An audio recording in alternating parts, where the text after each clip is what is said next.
So if you are here viewing these videos and you're gonna lower my grade because I used memes, I have a song for you.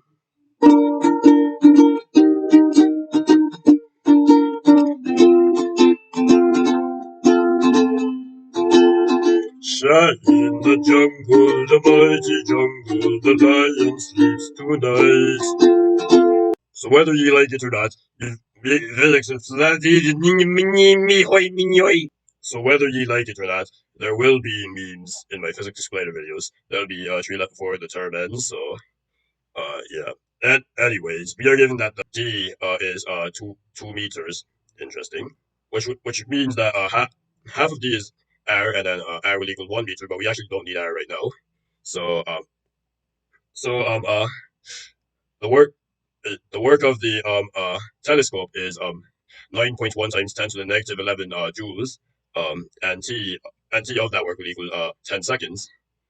And then we are given power, which is 5.10 to the 37 watts, and that's the power of the light from the supernova.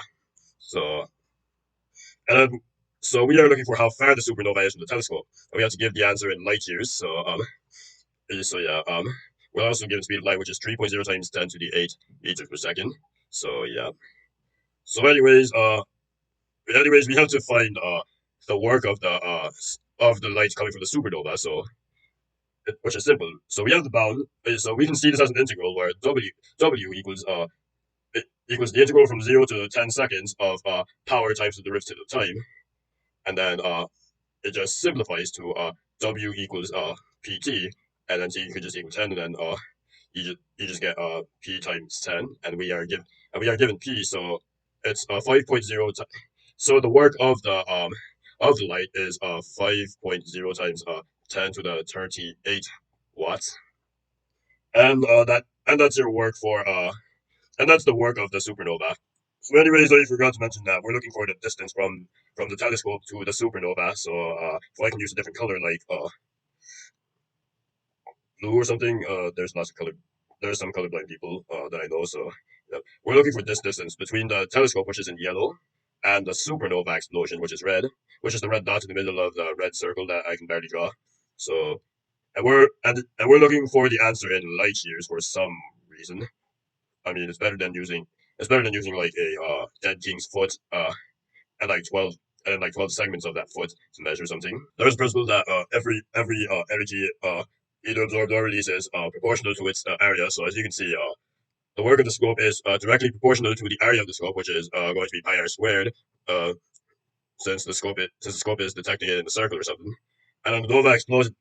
And then the nova explodes in some kind of spherical direction. So W of the nova will equal it will be directly proportional to the area of the supernova. So since it's a sphere, it would be 4 pi diameter squared. So yeah, and now he, and now what you do is you multiply both sides by 4 pi d squared, and then we multiply both sides by w nova over w scope. So we would get something like this, where 4 pi d squared equals pi r squared times the work of the nova divided by the work of the telescope.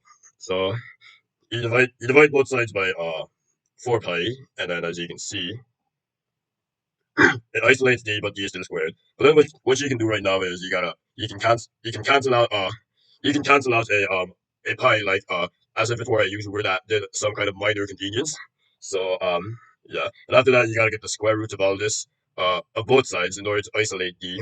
So anyways, you get the square root of both sides, and then you just square root the fractions, square root of r squared being r, and then square root of 4 being 2, and then you plug in r as 1.0, and then w of supernova is this number 5.10 times 5 times 10 to the 38 power, and then w of the scope is 9.1 times 10 to the negative 11, and then if I calculate correctly, I would say that this would be correct, which is uh this many meters, 1.172 times 10 to the 24 meters, and then but then you have to multiply that by 1 over 9.461 times 10 to the 15th power, because that's how many meters there are in a light year.